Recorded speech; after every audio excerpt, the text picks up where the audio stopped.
নমস্কার। আবারও ফিরে এলাম স্বপ্নতত্ত্বে, তবে এবারে দুঃস্বপ্ন নয়, সুস্বপ্ন তত্ত্বে। শ্রীকৃষ্ণের পালক পিতা নন্দরাজা কর্তৃক পিতা পুত্রের যে প্রশ্নোত্তর হয়েছিল,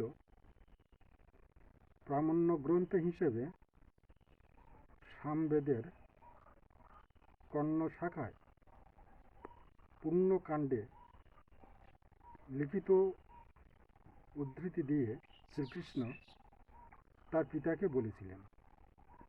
নন্দরাজা শ্রীকৃষ্ণের কাছে জিজ্ঞাসা করেছিলেন যে, প্রভু, স্বপ্ন তো প্রতি মানুষ প্রায়ই দেখে, কিন্তু কোনগুলি সুস্বপ্ন যা মানুষের মঙ্গলদায়ক হয়, এমন স্বপ্নতত্ত্ব বর্ণনা করুন। যাই হোক, স্বপ্নতত্ত্বের আগে আমাদের কিছু বিষয় মাথায় রাখতে হবে। বিষয়গুলি এই যে, স্বপ্নতত্ত্ব কত দিনের মধ্যে ফলে, স্বপ্নতত্ত্ব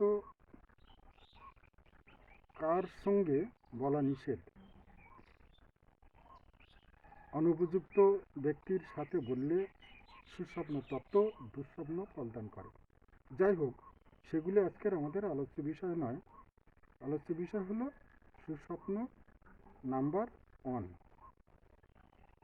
যদি আপনি স্বপ্নে গাভী, ঘোড়া, হাতি, প্রাসাদ অর্থাৎ উচ্চ বাড়ি, বৃক্ষ, পর্বত দেখেন, অথবা স্বপ্নে